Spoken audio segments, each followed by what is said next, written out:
তো আমরা আসলে এই মুহূর্তে আমি অন্তত এই এক বছরে এই বাংলাদেশকে যেভাবে দেখেছি আমি স্পষ্ট করে এটা বলতে পারি, আমরা আমাদের জায়গা থেকে যতই সাধু সাধার চেষ্টা করি না কেন কেউই নিজের দায়িত্বটা ঠিকমতো পালন করি না। আমি অন্তত এই এক বছরে এই বাংলাদেশকে যেভাবে দেখেছি আমি স্পষ্ট করে এটা বলতে পারি, আমরা আমাদের জায়গা থেকে যতই সাধু সাধার চেষ্টা করি না কেন কেউই নিজের দায়িত্বটা ঠিকমতো পালন করি না। এই জন্যই বাংলাদেশের এই মুহূর্তে এই অবস্থা। আমি আমার দায় স্বীকার করে নিচ্ছি, অভ্যুত্থান পরবর্তী সময়ে আমার যতটুকু আমার জায়গা থেকে করার কথা ছিল আমি ততটুকু করতে পারিনি, কিন্তু এটাই সত্য আমার করার জন্য অন্যান্য সিস্টেমের যে সাপোর্টগুলো থাকা দরকার, এদেশের রাজনৈতিক দল, ওই দলের ব্যক্তিবর্গ তাদের যতটুকু সদিচ্ছা থাকা দরকার,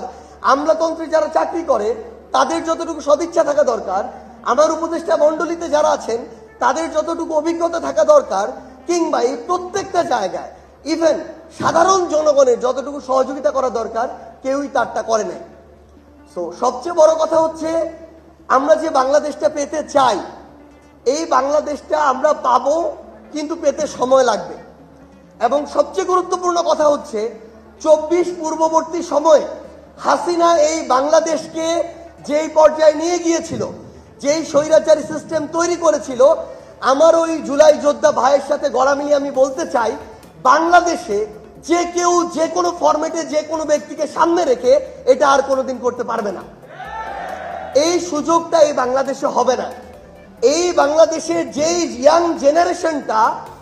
এই টোটালি রাজনৈতিক সচেতনতা থেকে, দেশের চিন্তা থেকে একপাশে সরে গিয়ে শুধুমাত্র ব্যক্তিকেন্দ্রিক কিংবা অন্যান্য বিভিন্ন চিন্তা কেন্দ্রিক বিষয়ে নিমগ্ন ছিল, যে ইয়াং জেনারেশনটা কখনো ভাষায় রাজনৈতিক আলোচনায় থাকতো না, যে ইয়াং জেনারেশনটাকে ভোটের সিদ্ধান্ত আলাদা করে দিতে দেয়া হতো না, সেই ইয়াং জেনারেশনটা এখন বাড়িতে যে কোনো সিদ্ধান্ত নেওয়ায় গুরুত্বপূর্ণ ভূমিকা পালন করে। আমি আমার এই সামান্যতম এক বছর অভিজ্ঞতা থেকে বলতে পারি আগামীর বাংলাদেশের নীতি নির্ধারণ কি হবে, রাজনৈতিক দলগুলোর পলিসি কি হবে, কোন নেতা কিভাবে চলবে, এই